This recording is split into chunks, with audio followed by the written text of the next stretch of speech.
Assalamualaikum warahmatullahi wabarakatuh. Alhamdulillah, bersyukur kita kepada Allah Subhanahu wa taala. Salawat dan salam kepada Nabi kita Muhammad sallallahu alaihi wasallam. Allahumma shalli ala Muhammad wa ala ali Muhammad. Kawan-kawan yang semoga dirahmati Allah Azza wa Jalla, kali ini saya ingin mereview usaha jual beli handphone bekas. Jadi alhamdulillah sekitar 8 bulan ini saya juga jual handphone bekas ya, walaupun hanya 1-2 biji, tapi insya Allah ada sedikit ilmu yang semoga bermanfaat untuk kawan-kawan sekalian. Yang pertama yang ingin saya bahas di sini adalah bagaimana memilih unit handphone yang harus kita jual. Yang pertama kawan-kawan lakukan adalah pilihlah handphone yang tidak punya minus, karena berdasarkan pengalaman saya, kalau kawan-kawan menjual handphone yang ada minusnya, walaupun kawan-kawan belinya sangat murah, itu menjualnya kembali sangat susah. Jadi kalau kawan-kawan membeli handphone yang ada minusnya, bisa-bisa modal kawan-kawan tertimbun di situ. Yang kedua, berhati-hatilah saat membeli handphone bekas, karena banyak orang-orang yang saya temukan beberapa kali mereka tidak jujur dalam bermuamalah.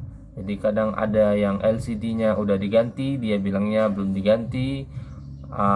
Macam-macam, tapi kebanyakan LCD-nya sih biasanya. Jadi LCD-nya itu sudah tidak ori, tapi mereka katakan ori.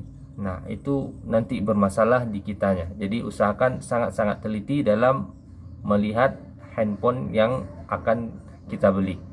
Yang kedua, kawan-kawan harus riset di daerah kawan-kawan, karena saya temukan di setiap daerah handphone yang paling laris itu berbeda-beda. Jadi kawan-kawan bisa riset terlebih dahulu kira-kira handphone yang paling diminati di daerah kawan-kawan apa. Misalkan ternyata di daerah kawan-kawan itu yang paling banyak laris merek Xiaomi ataupun sama Oppo, maka kawan-kawan usahakan menjual dua produk ini, karena mindset orang di sekitar kawan-kawan atau di daerah kawan-kawan biasanya yang kalau beli handphone yang bagus Xiaomi atau Oppo, pastilah nanti pasaran handphone bekas di tempat tersebut juga yang paling laris ya Oppo ataupun Xiaomi.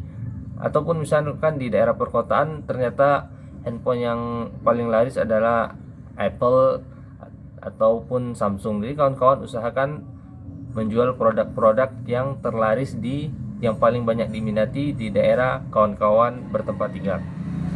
Yang ketiga, untuk menentukan keuntungan, biasanya dan saya tengok-tengok kebanyakan orang-orang pedagang handphone hanya mengambil untung sekitar paling rendah 50.000 dan paling tinggi 200.000. Jadi kisaran range keuntungan jual beli handphone bekas itu sekitar 50 sampai 200.000. Kalau saya pribadi hanya sekitar 100.000, paling tinggi 150.000, paling rendah 50.000. Ya kisaran itulah kira-kira.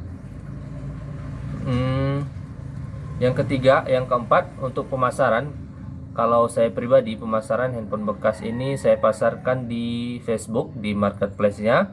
Dan yang kedua di Facebook juga, cuman di grup jual beli di daerah kawan-kawan tempat tinggal kawan-kawan. Jadi misalkan kawan-kawan tinggal di Jakarta, ya udah kalian kawan-kawan cari grup misalkan jual beli barang Jakarta ataupun jual beli handphone Jakarta atau grup-grup semacamnya. Jadi kawan-kawan bisa posting di situ produk-produk handphone kawan-kawan.